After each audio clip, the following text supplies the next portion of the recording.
एक बार की बात है, एक छोटे से शहर में एक परिवार रहता था, जिसमें रमेश और उसकी माँ बेहद खुशी से जीवन व्यतीत कर रहे थे।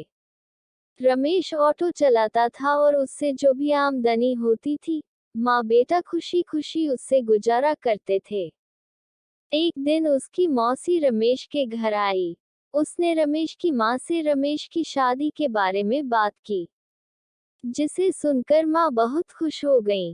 अब रमेश के लिए एक अच्छी लड़की की तलाश शुरू होती है। कुछ ही दिनों में रमेश की मौसी को रूपा नाम की एक लड़की मिली, जो देखने में बेहद खूबसूरत थी। रमेश को भी रूपा बहुत पसंद आई और दोनों ने शादी कर ली।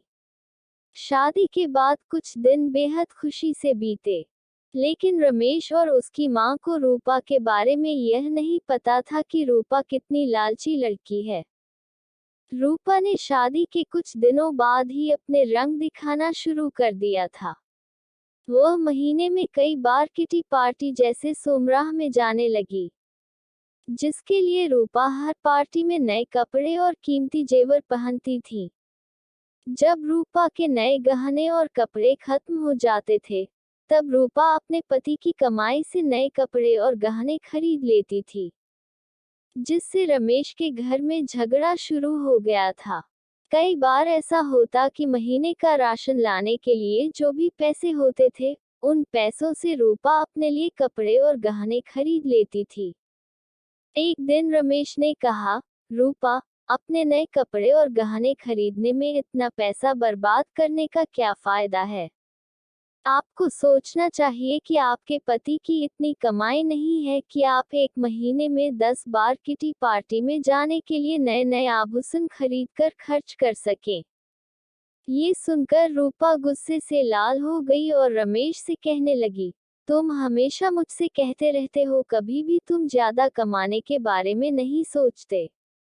यदि तुम ज्यादा ऑटो रिक्शा चलाते तो ज्यादा कमाई होती और आज मैं आराम से नए नए कपड़े पहन सकती। ये कहकर रूपा अपनी सास के पास जाती है और कहती है, माँ जी, जो गहने आपके पास हैं, मुझे दे दो, मैं इसे पहनकर पार्टी में जाऊंगी। रमेश की माँ ने पूरी बात सुनने के बाद कहा कि पुराने जमाने में सभी बहुएं अपने जेवर सास को देती थीं, लेकिन तुम मुझसे गहने मांग रही हो। रूपा ने कहा, तुम गहनों का क्या करोगी, मुझे दे दो। अंत में रमेश की माँ ने भी अपने सारे गहने रूपा को दे दिए और रूपा उन गहनों को पहनकर किटी पार्टी में चली गई। इधर रूपा के जाने के कुछ देर बाद ही घर में रमेश की मौसी आ गई। उसने रमेश की माँ से रूपा के बारे में पूछा तो माँ ने रूपा के बारे में सारी बातें बताईं। ये सुनकर मौसी ने रूपा को सबक सिखाने की सोची। रूपा की सास भी इस खेल में शामिल हो गई।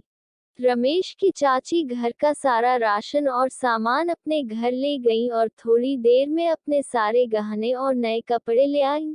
गहने और कपड़े लाकर उन चीजों को घर की अलमारी में और कुछ को रसोई में रख दिया और अपने घर जाने लगी। जाते समय रूपा की सास से कहा कि जब रूपा घर आएगी तो ये जेवर देखकर वह तुमसे कुछ पूछेगी, तुम उसका अच्छे से उत्तर देना। उसके कुछ ही समय बाद रूपा किटी पार्टी से घर आई और अपनी अलमारी में सभी नए गहने देखकर बहुत खुश हुई। लेकिन शाम को जब रूपा रसोई में खाना बनाने गई तो उन्हें फिर से राशन के डिब्बे में नए गहने मिले, जिसे पाके रूपा की खुशी का कोई ठिकाना नहीं था। लेकिन जब रूपा ने किचन में राशन की तलाश की तो उसे कुछ नहीं मिला, जिससे वह परेशान हो गई और अपनी सास के पास गई और पूछा कि माँ जी, किचन का राशन कहाँ गया? तब सास ने कहा कि बहू, आपको गहने और कपड़े सबसे ज्यादा पसंद हैं, इसलिए आज मैंने घर का सारा राशन और सामान बेचकर आपके लिए नए गहने और कपड़े खरीदे लाई हूँ। अब आप इसे पहन सकती हो और पार्टी में जा सकती हो। ये सुनकर रूपा ने कहा कि ठीक है, मगर खाने के बिना मैं गहनों और कपड़ों का क्या करूंगी? तो सास ने फिर जवाब दिया कि अब खाना खाने की क्या जरूरत, तुम्हें अपनी सबसे प्यारी चीज मिल गई है, तुम्हें इसमें खुशी होनी चाहिए।